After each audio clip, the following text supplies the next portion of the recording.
Hi, hello everybody. Welcome to the Truthful Ministry podcast. I think this is technically episode 3. We've been waiting a long time for this one, but I finally have Miss Emily Jane Reed here today. Soon to be Emily Ellis.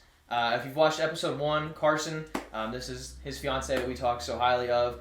Emily is a former college cheerleader, a current teacher to a degree at a local school. It's like teachers. Program assistant. Program assistant. Yeah. What was your major? I graduated with a history degree, but I started as initially a psychology degree major, and then I was a elementary special education, and then I was high school history, and then I graduated with a history degree. Yes. And now you work in special education? Yeah, and I work in special education, but I'm going back to school to be a history teacher. Yeah. So Emily, awesome person.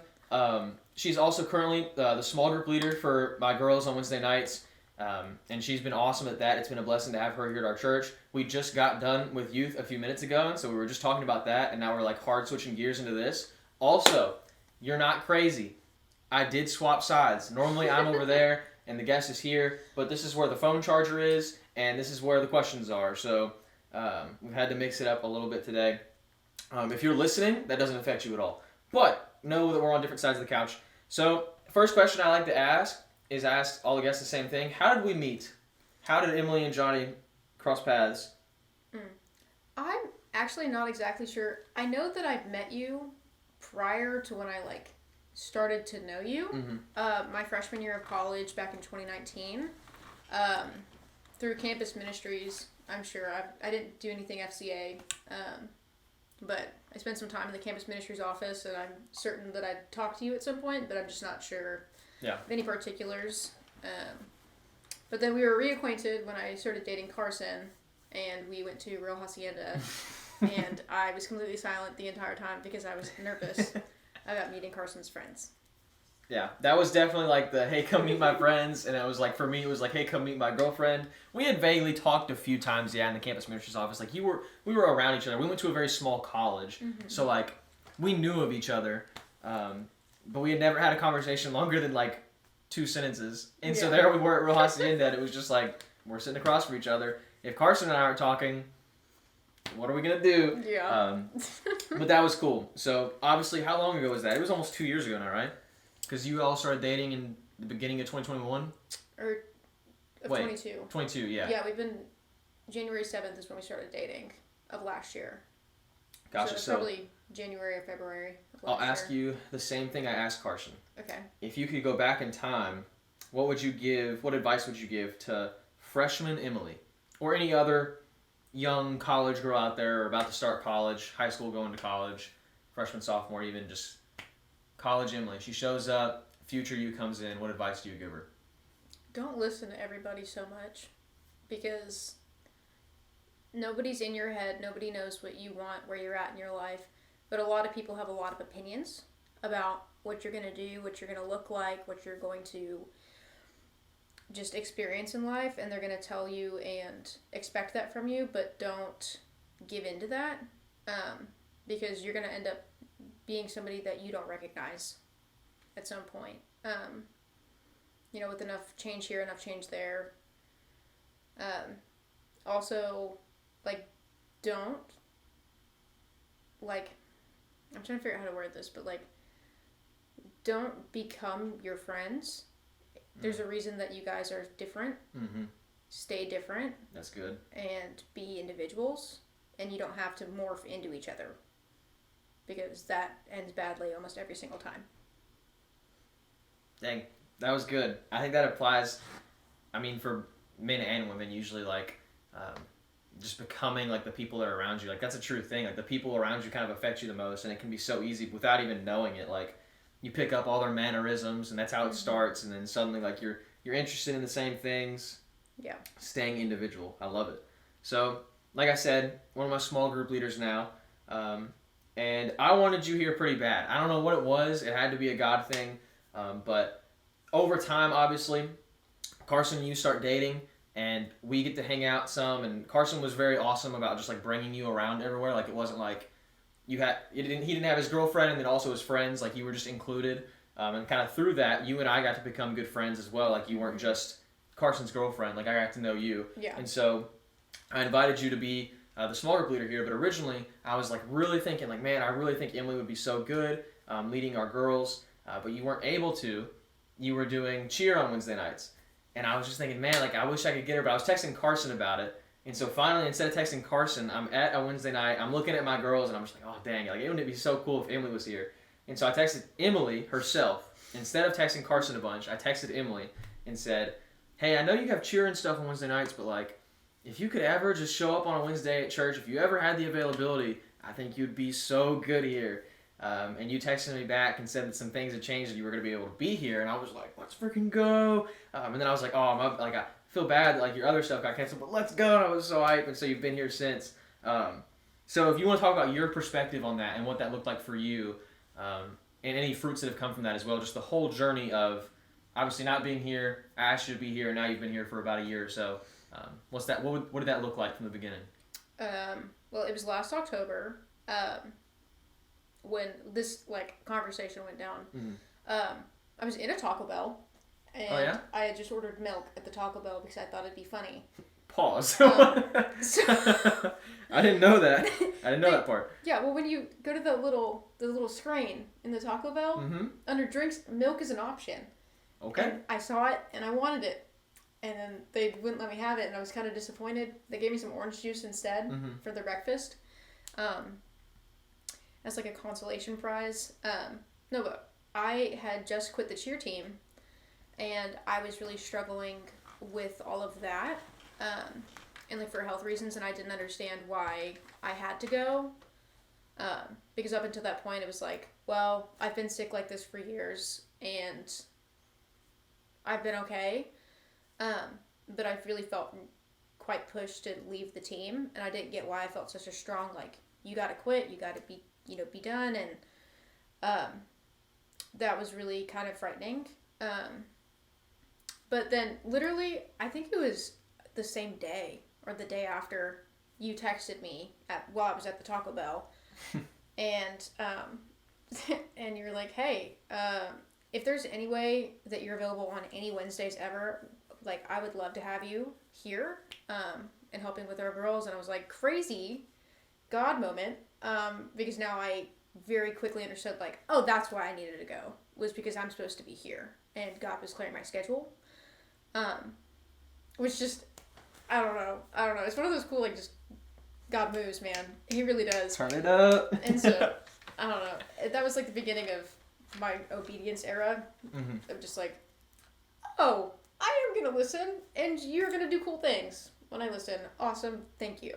But, yep, and now I've just been here at a brief hiatus, just with starting school and stuff, but I'm back, and full of the Spirit. What's like a highlight? Have you learned anything with learning or teaching our students? How's that been?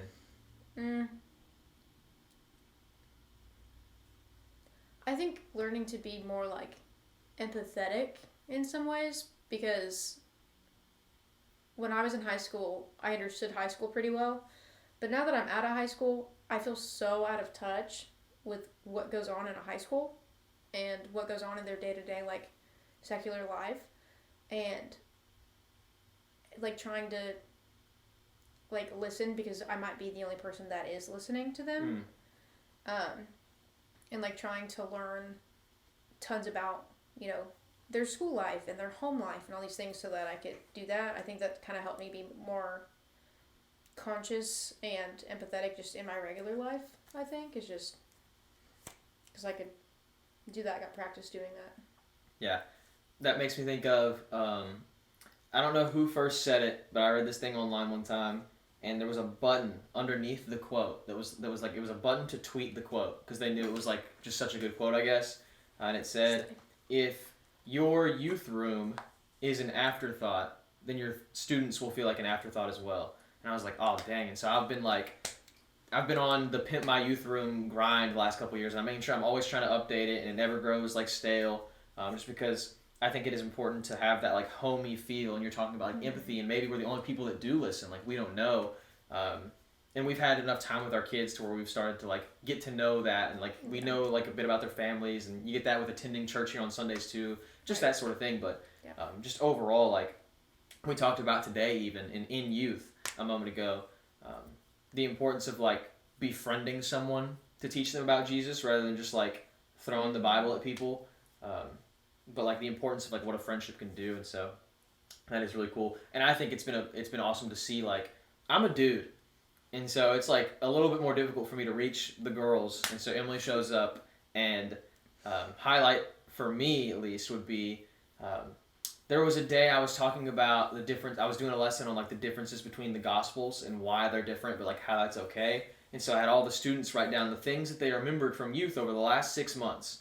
And they all wrote different highlights and different things down. And then obviously my lesson was like, well, hey, this person didn't mention this. Does that mean it didn't happen? Well, no, it doesn't mean it didn't happen. It just means that that person didn't write it down. And that sort of thing. And so I was like, well, hey, like when this gospel mentions this, but this gospel doesn't, does it mean it didn't happen? Like, do we discount them? No. But on one of the cards, one of the students wrote one thing. And the only thing they wrote was, Emily started coming to church. And they were like, yeah, that's just the most important thing. And so it's been cool to have just a female leader in there, and see how much of a difference it's made on the ministry, as opposed to me just being solo and being a dude. Because we go to a small church, and so it's not easy to find leaders. So it's been a real blessing to have Emily. I didn't write this one down. I don't even know if you remembered reading the podcast questions that I sent you.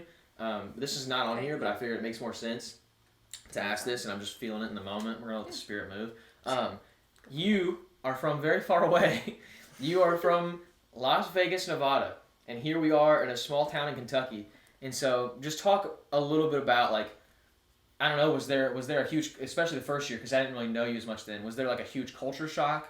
Is it still weird a little bit? Like, what is it like moving so far away and being in a different place, and maybe even being kind of away from family so far away? Because a lot of people travel for college, but at least around here, you know, some people go like 2 hours away and they can still drive back on the weekends. But you're like a whole country. You're like the whole country span away, basically. So what's that been like? The first year, it was really awful. I was just like super anxiety ridden. I was terrified that my dad was going to pass away. He's not ill. But I thought he was going to die. And I wasn't going to be there. And just, I mean, my mom would call and I'd freak out because I'd think, oh, there's something going wrong at the house and I can't get there or take care of anything. You know, I'd had a couple, you know, really kind of cruddy things happen to me as well. And I knew I couldn't just go home and hug my mom, which really sucked. Kind of, that was just like family freshman year. Culturally, it is completely different. I pulled up wearing normal, typical people clothing for Vegas, and I got stared down. Like, it was, oh my gosh. Like, I just couldn't wear any of my clothes because people would say, like, oh, why are you wearing that? I was like, what do you mean, why am I wearing this? Why are you wearing that? Like, we're just wearing our clothes. Why are you concerned about why my we're a very not... boots and jeans town, you know? Boots and jeans and sweaters and boutique dresses and that was really weird. Or like, this was a really, really weird one. It's totally fine to go out with your hair wet in Vegas because it dries so quickly. I didn't realize that your hair does not dry very quickly here, and I've been places with my hair completely soaking wet more times than I could count, and that's interesting. Get some looks. Also, just going from city to town, it was really upsetting when I wanted to eat anything past like 9 o'clock. So I just couldn't get it. Your options are Taco Bell, and that's it. Yeah, McDonald's before the pandemic. Oh really? You could get McDonald's 24 hours. Not anymore though. You could go to Walmart. That was about it. Those are your options for evening time activities. Vibing at the Walmart. Yeah, vibing at the Walmart. Dude, the Walmart on this side of town is probably not safe past 9 p.m. I go all the time. Well, you're just different. But also, I live in Vegas, so to me it's like... Yeah, that's true. You were so unthreatening to me. That's true. Like, if I were to go to Vegas today, like, I know it's, like, I'd be different for me, but I know my parents would be like, all right, you need to have, like, a belt pouch, lock your wallet up, like, don't talk to anybody, and there'd be, like, this idea of, like, you know what I mean? But you just lived there. Yeah, I just lived there, so... and then after the pandemic, obviously I had to go back home. and that was a really heated time with me and my family. And so I was rejoicing in the idea of going back to college, and then I did not get homesick again until this past fall, my senior year. Just because my life was changing. I was like, dude, I need my mom. Like, so seriously, I want to see my mom. And then I couldn't, and it really sucked. But now it's all better, and I live in the middle of nowhere now, and that was a weird culture shock, but it's not been. That's almost like a second culture shock to go from our little town to how where Carson grew up, and it's just even further out in the boonies. There's like deer in my backyard. Yeah. Every night that we feed them. Alright. Mama calls them the critters. That's different.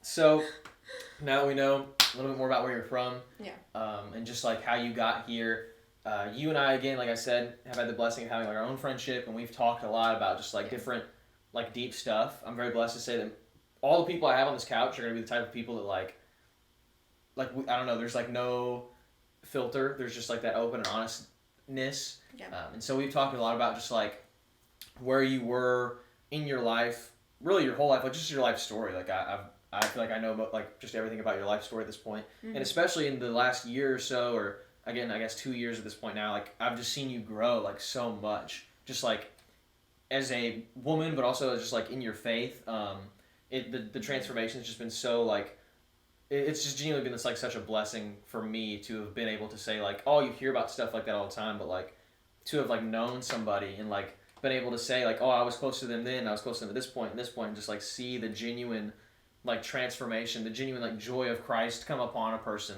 the genuine like willingness to serve and separate from the worldness, whatever the word is for that, like holiness, I guess, just like sanctification, that whole process, like to see that happen has been so cool. So whatever you're willing to share, if you want to just talk a little bit about like your story, like maybe where your faith was in high school compared to now, and just that the whole journey, whatever you're willing to spiel, because part of the Truthful Ministry podcast is just the idea of like being open and being honest, and like when people watch this, if there's anybody out there that can relate to even a single thing you say, if that like helps them, and just understanding too that like not everybody's perfect, but at the same time like you should strive to be better. Like you can't just like use the get out of jail free card of Jesus.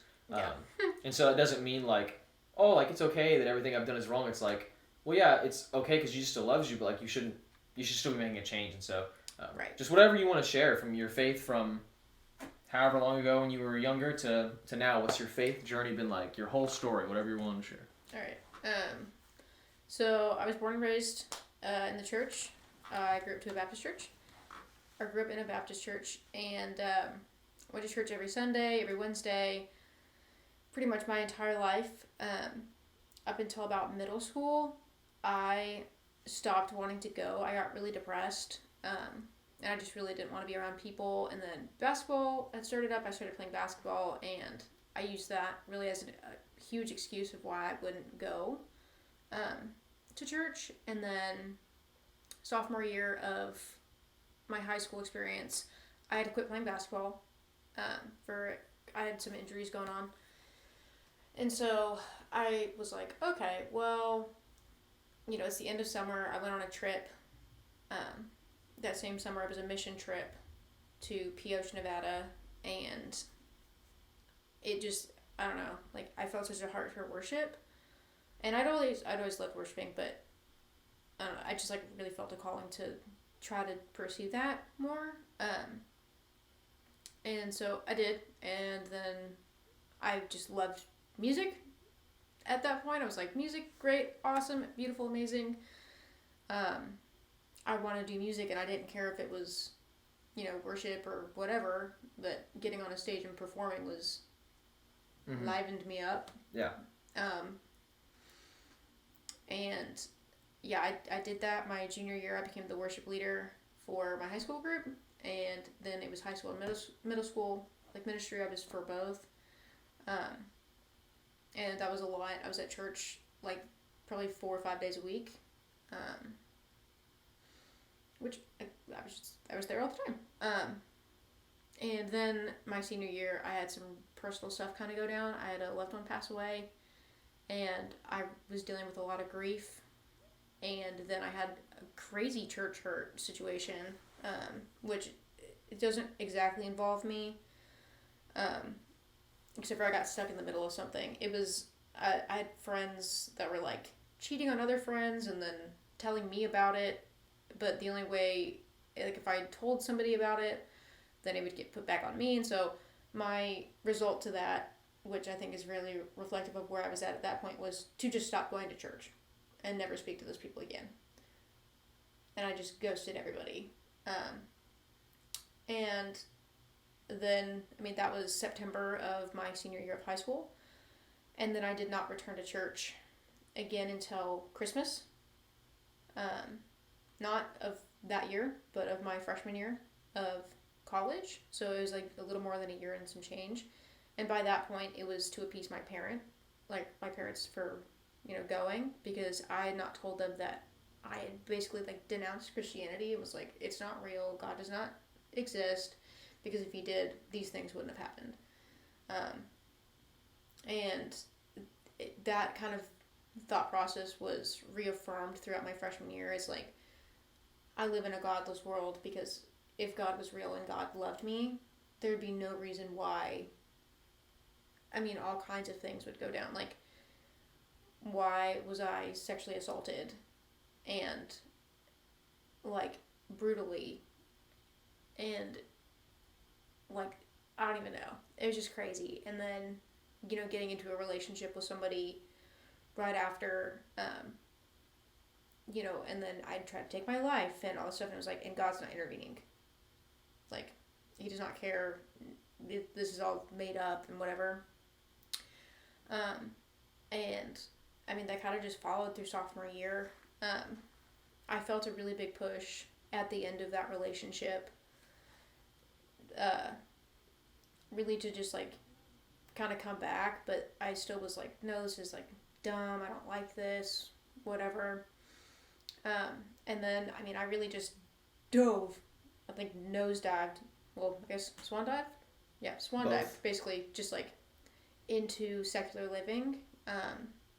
Like, I was in a sorority, and I moved in with these girls that really liked drinking, and, I really, really liked drinking all of a sudden as well. And it was all the time, and every weekend was just getting, just trashed. Falling down, getting hurt, getting in sticky situations, not knowing where I was at. But, again, being sexually assaulted, that was just a lot to deal with. And then, kind of just as that goes, obviously also alcohol is a depressant. So, that just made that whole situation worse, where I'm just depressed, bad things keep happening all around me, like, I just am not feeling it. And I was getting really close my junior year, right before Christmas, to, I guess it wasn't right before Christmas, it was, like, late November, but I was getting kind of to the point where I was like, well, yeah, I'm gonna take my life. Like, I don't want to be here anymore, this is too much, I can't handle it, and I would rather just not have to deal anymore. Like, that would just be easier. And I'm sitting there and I'm thinking, like, okay, I need to start writing a note, because, like, there's some things that need to be taken care of or talked about, or, just kind of like my final words. And I felt such, like, it was like getting punched in the face. It was like, just open your Bible. Just open your Bible. And I did, and I opened it to Isaiah 54:10, which is tattooed on my arm now.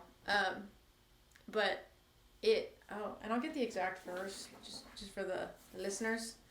I was sitting there thinking, I was like, isn't that the one that's tattooed on you? Yes, that's, well, so I guess for the viewers, obviously I kind of sort of interrupted myself.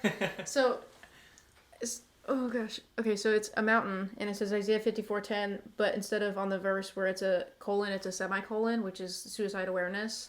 And so that's, because that was the verse that was like, that's it, like, I've gone too far. Okay. Yeah, hate half interrupt myself, but I feel like... The page flipping is ASMR for the audio listeners. Reading your Bible with Emily and John. Today we'll be flipping through Isaiah. Yeah, so it says, "For the mountains may depart and the hills be removed, but my steadfast love shall not depart from you, and my covenant of peace shall not be removed, says the Lord who has compassion on you." And reading "has compassion on you," I was like, maybe he does. I don't know. But then I was like interested, and then I just kept reading. Like, I don't know. And then it just was like I got filled with the Spirit in the moment. I was like, no, I want to live. Like, I don't. There's too much I need to read in this book right now that I think would provide so much more than I can just do right now. And then I prayed. I don't even know what I prayed about. I couldn't tell you. I was just like, oh, hot wreck. Kind of leaving that situation. But I started praying a lot, in the days following, and just all of a sudden, everything that I had been praying for my entire life all started happening all at once. And it was so weird, but I was like, there's no way. Like, there's no way. Because, so the man I'm about to marry, I've liked for a really long time, much longer than we've been dating. And I'm talking, like, within probably a day or two, texted me out of nowhere. I was like, hey, do you want to come listen to some music in my car? Out of nowhere, left field. Smooth.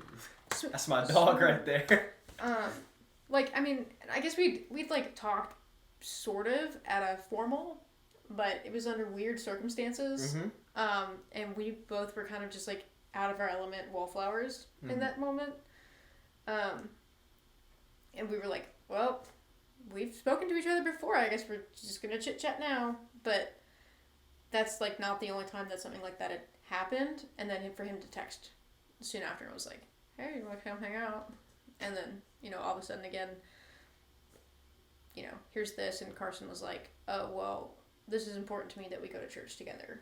And so we did. We started going to church every Sunday. And it kind of just, it's like that cup that was like there was like a drop of water in it at that point, was now getting filled and getting filled and getting filled. And it was really awesome. And just like the joy that I started feeling, and just like callings, and I could pray and feel very strong in what I was trying to do was really awesome. It just turned off. It does that. Oh, okay. That's why I have to keep leaning over here. If you ever see me do that on the podcast, like, just dash for it real quick. Yeah. And then, not gonna lie, this summer was a lot to manage, because I'm planning a wedding, and then just all this crazy crap's going on. Like, my apartment's not got heat or electricity half the time, or, I guess not heat, but like AC. Mm-hmm. And it was really hot, and sometimes the water would run, sometimes it wouldn't, and I was in a really bad job situation where it was like I would just go to work but I wouldn't do anything, which sounds like it'd be really fun. It wasn't after about a month of just sitting and having to pretend like you were on something. I feel that. And then like I hadn't gotten paid in like a month or something, and that was like just a struggle. And Carson like working so much that I didn't really see him for long periods of time, and not being home in the summer was also really difficult. And just I don't know, other issues like just like not graduating when I was supposed to be graduating, and having to be doing all of that, and then living with sort of a stranger. It was just, I don't know, crazy time. And then this weekend was a grand old time. This weekend? Yeah. I went to a women's conference. Yeah. I was like, what happened this weekend? Yeah. No, I went to a women's conference, and when I say I'm on fire, I'm on fire. Yeah. So that's kind of just where I was at. It's like, I grew up Christian, and then I was like, no, Christianity bad. Jesus, not real. And I just got, bee slapped by the Spirit, and here I am. All right. Like, no, I don't know. Got slapped by the Spirit. He really did. Dude, new t-shirt idea for the pod. Slapped by the Spirit. Or, new Christian rock band name. Slapped by the Spirit. Sounds like Saved by the Bell. Well, that's awesome. I feel like that's just dope. Like, I think it's just interesting, like, just again, I mean, we talked about this in youth today, too, even, how, like, you're never too far gone. Mm-hmm. Like, there's nobody that Jesus, like, didn't die for. Like, exactly. Every person, like, even people who are, like, devoutly against Jesus, or people who, like Emily, maybe had Jesus a little bit growing up in their lives, and they're like, I don't think that's what I'm about anymore. It's just like, well, Jesus still died for you, and you never know, like, what God's going to do in your life, or how the Spirit's just going to slap you in a moment, you're in your worst moment even maybe, and then you read a Bible verse. Like, the fact that you were like, I just felt like I was supposed to read the Bible. Just things like that. Yeah. I had a student, I'll tell this real quick, like last week, I had a student talking to me about like a Muslim in his class, or a Muslim that he knew, and he was saying, well, there's nothing like I could say to this person to get them to believe in Jesus, or to get them to come to church with me. And we kind of argued about it for a while, and talked about the importance of like still trying to tell him, or things like that. But eventually he just kept arguing, and so I said, well, maybe you're right. Like, maybe there is nothing you could say to this person that would bring them to church or get them to believe in Jesus. But I said, to say that person's never going to be saved, you're putting God in a box. Mm-hmm. Like, you're saying, like, yeah, the God who breathed everything into existence and made the mountains and made me and made the ocean, all this stuff, it's like, yeah, but my friend, though, he could never touch him. And so we just talked about, like, the idea that, like, God can do anything. And so maybe there's nothing you could do, but, like, you never know when someone's alone in their room and they just randomly feel like opening their Bible, and bam, like, so you just never know what's going to happen. And so it's just really cool, again, to have just seen that in your life, because I didn't even know that happened until further into our friendship, but just I was still able to still see, like, the growth. Because it's never, like, nobody's perfect, and you rarely hear about someone just being like, all right, today I'm a Christian, and I'm never going to do all this stuff again. I'm going to completely change my life. It's like, it doesn't happen like that. But as the Spirit works on you, it's like your life continues to change, and you continue to grow closer. And so that's the journey that I've seen in Emily, and it's been really cool. And so technically not the last question, but last Emily-based question for you. I talked to Carson a little bit about this as well. You have now found your forever man. You have found your person. So I guess, like, just advice for relationships, like past Emily, if you could give her some relationship advice, or even just things that you've learned in the relationship with Carson, like dating someone that you've realized, oh, this is like a person I could actually marry, and then getting to that point where you're like, okay, I'm going to marry this man. Now you're engaged, the wedding's coming up. It's just things you've learned along the way, or advice you could give to anyone who is out there thinking like, I'm just going to be single forever, or like, I don't know, girls who feel like they've dated the wrong person too many times. Just speak to that. Speak your wisdom into the world. Whatever you feel like saying.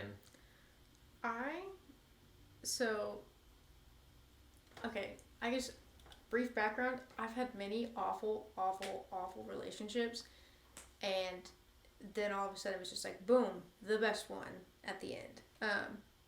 But I guess just advice, just into the world. One, if you are a Christian, the Bible says for you to be equally yoked. In a relationship like that, you need to have somebody that is also a Christian.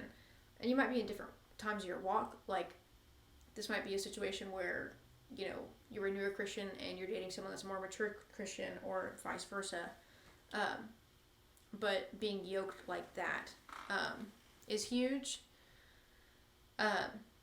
Also, finding somebody that respects, and this kind of follows with, like, I don't know, like with, like, dating a Christian person, is, like,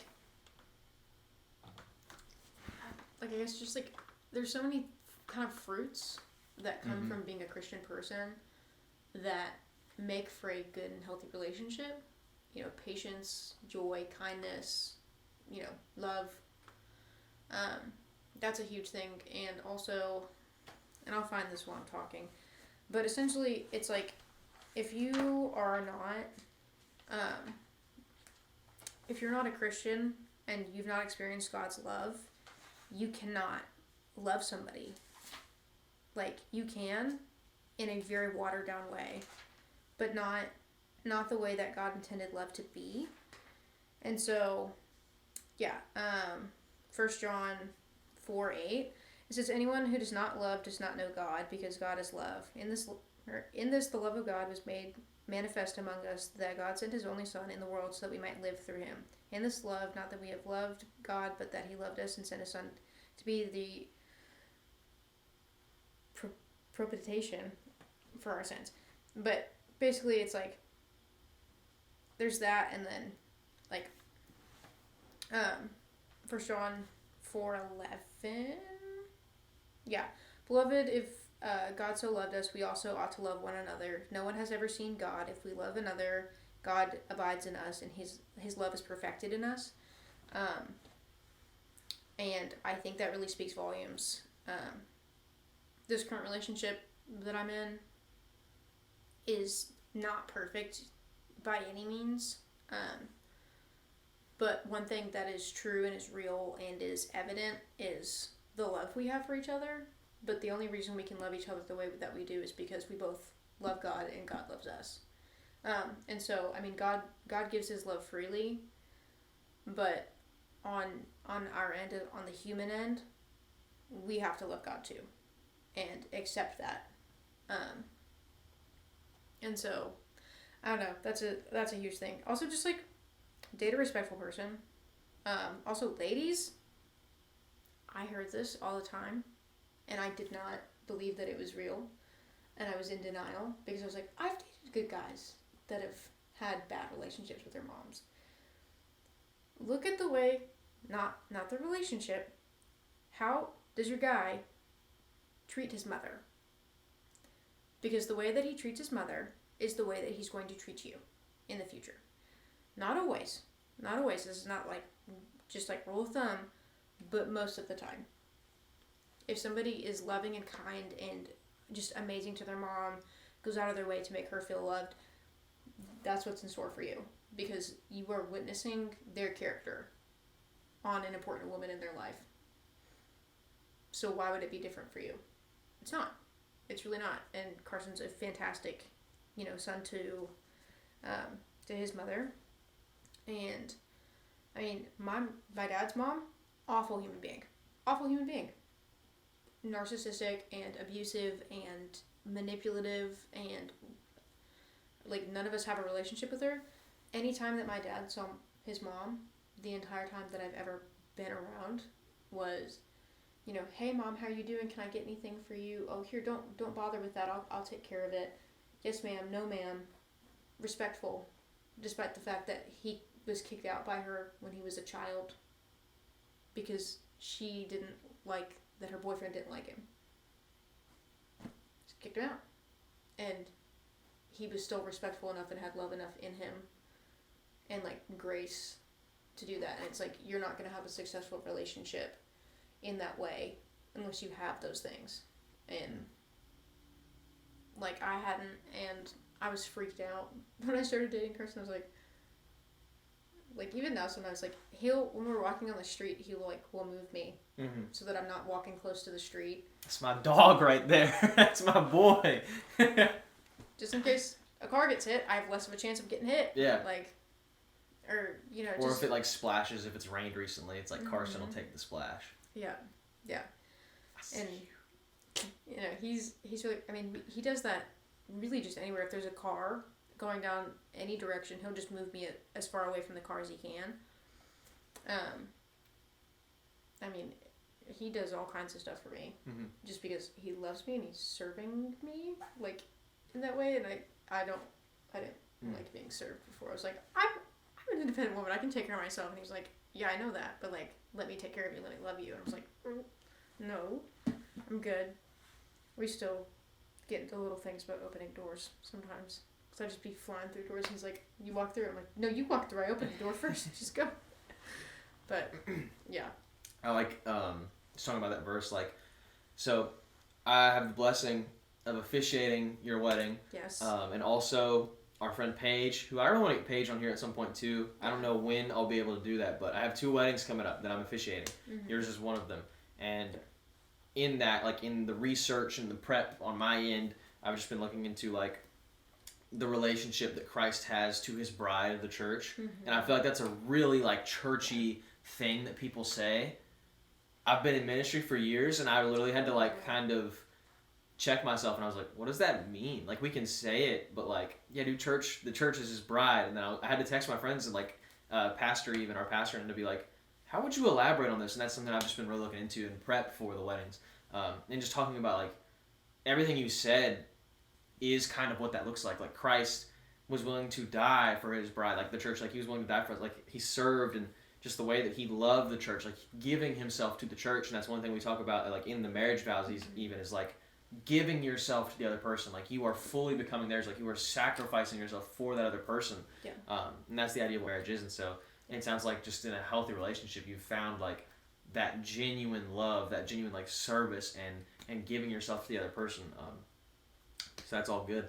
The last question I have is, with it being Truthful Ministry Podcast, is part of it is obviously like being open and honest. The other part is like sometimes the truth can be like hard to hear, but it's still the truth. Yeah. And some people like shy away from like, oh, that's gonna make me feel guilty, or that might kind of slightly ruffle somebody's feathers. But like the Truthful Ministry is like, well, the Bible is the truth. Like, we can't handpick things out of it. So just especially in our culture today, it's like it really does feel like there's just, and I guess this is true for all of time, but there's like that war between like the culture and like the truth. Like, so the question I always ask at the end of the podcast with the guest is, what's one lie that you want to speak against? What's the one lie from the enemy that you feel like is just really prominent in our culture? One thing that people really like believe or go crazy about. It can be a women thing, it can be a general thing, but just what's one thing that you just feel like you want to take your moment and just like speak truth and just speak sort of against something, and maybe that can affect somebody that's going to be listening or watching today.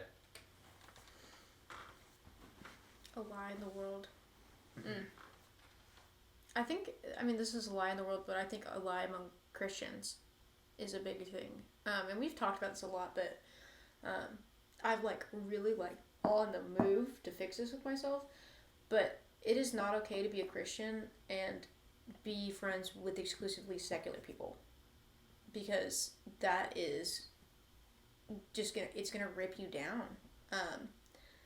Because if it's now you're not just in a relationship with that person like that, where it's like, oh well, I'm around these things. It's like you need to be above reproach. And I know we talked about that, but in the same way, like, why you don't have your door open when you're with a significant other, like, or why you don't have your door closed is because you don't want people to assume that you're doing something inappropriate. And you might not be doing anything inappropriate. Right. But why would you want other people to assume that? In the same way, when you're there and you're friends with these people, there could be any sort of like number of things, right? Where let's say they're all, drinking, and you decide, okay, well, I'm not going to drink. Well, that's great. You're in the back of a picture on a Snapchat of somebody taking a shot. What is everyone on that Snapchat going to assume that you're doing? Drinking. Even though you know you're not. That's great. But the thing with Christian friendships is like, it's like you realize that there is joy outside of drinking, that there's joy outside of gossiping with people, there's joy outside of, judging, tearing people down, being just any which way, being gluttonous, and even this week has just been insane, and it's like I've never felt the need to, when I'm with you guys, like when I'm with you and Johnny and Matthew and you're Johnny. What's up? Yeah, what's up? With like you and Matthew and Carson and Bryson and Caleb and all them. I've never been like, wow, I could really go for like some vodka. Like, why? Because we talked about this again yesterday. Being intoxicated on the Holy Spirit.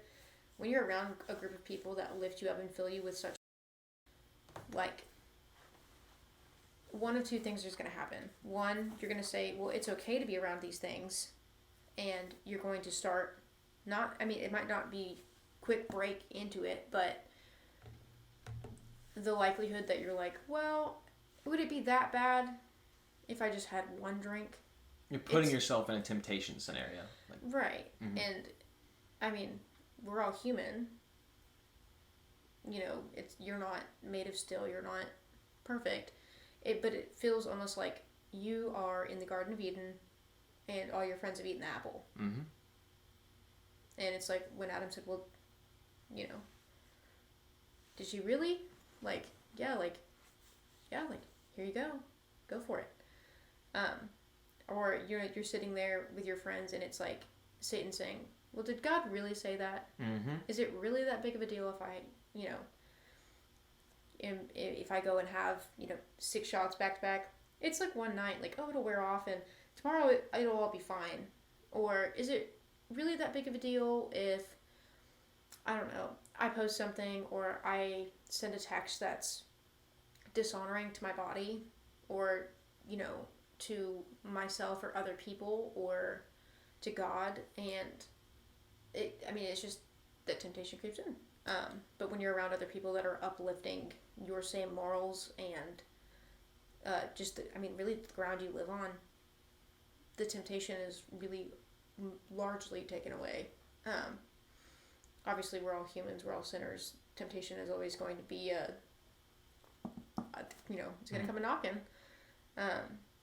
But I think that's a really big lie. It's just like, oh, it's totally fine to be a Christian, but like be around all these people and do things like this, but not be in relationship with other believers. Because that's not what we're called to do. Yeah. So we're called to be friends with those people, but not to be exclusively friends with those people. That's heat. Some of the biggest advice I'd give, like that I feel like we could give to anyone who's like going into college is just like find yourself a small group, like ASAP. Find yourself, if they have a campus ministries, like hop in, and don't be super picky. Like if it's a place where you feel like they're just like sacrificing goats or something, then yeah, get out of there. But like if it's just not your style, it's like it's better for you to go somewhere that's doing some older songs or doing something that's not quite your style, but still having that fellowship, still having those people that say like, hey, we believe in Jesus and we believe that these things are right and these things are wrong. Even if they're going about it in a way that's a little different than what you're used to, it's like, that's so important. And the verses that come to mind are like Proverbs 13:20 literally says like, a friend of the wise like becomes wise, but walk with fools, or someone who walks with fools suffers harm, something like that.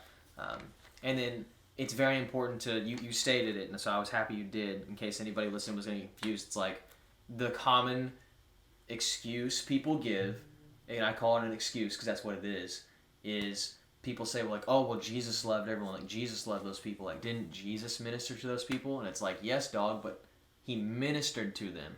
He didn't just go and hang out and laugh while they did all that stuff, because that's like you approving it. But then if someone asks you, you're like, no, I don't do that because I'm a Christian. But when people tell you, like, oh, well, here's all the crazy stuff we did last night, or, oh, you were there. It's like, you want to come? It's like, yeah, you didn't do it, but you were there. And so, in talking about like the idea of temptation, again, like, Galatians 6:1 says, if you, it says like, yeah, like, how does it word it? How does Paul word it? He says something about like, yes, if like someone is sinning, like, yes, you should go and talk to them about it, and yes, you should go and try and point out to people like what they're doing wrong. But he says, be careful because you may be tempted as well. And so it's just that idea of like, there's always going to be that temptation. Like, we are flesh. And so if you're around people that are doing those things, even if you have this like status in your brain of like, well, I'm not going to do it because I'm a Christian. Just like Emily said, like, we have all seen it. I promise you. It's happened to me. It's happened to Emily. Like, you hear us say it, and you'll hear your pastors say it, or whoever else, and it's like you don't think that it'll happen until it happens to somebody you're really close to, or until it happens to you. People go in thinking that they're this awesome Christian, and they're just going to go, but they're not going to do anything. And then 2 years later, after they've been going and not doing anything, well, now they're doing it a little bit, but it's not that big of a deal. And then 2 years later, now they're doing it, and they're thinking, well, what? It's not that big of a deal that I do it. Everybody else does it. And it's just this slow decline. And what Paul's saying in Galatians 6:1 is like, yes, you can go and talk to those people, and it's good that you have that heart about you, but be very careful that you're not also tempted, because we're all going to be tempted. And then the final thing I thought of was, there's a book by Jonathan Pacaluta. He's awesome, and it's called Why I Do What I Don't Want to Do, or something like that. But he has this quote he said that he was talking to this lady back when he still wasn't a Christian yet, and he was living a life where like he would go to the club and do whatever else, and he was he had taken all sorts of different drugs, and he was sexually active and doing all this stuff. And he had this lady at his work that was a Christian, and I can't remember the exact wording of the sentence that he asked, the question that he asked her, but he said something about like, well, why is Christianity so good, or how are you so happy, something along those lines. And her retort that he said always stuck with him, even though it didn't, change him and bring him to Christ right there, but it always stuck with him, was he said that her response was like, well, hey, I bet I've been like twice as happy as you, and I have none of the scars.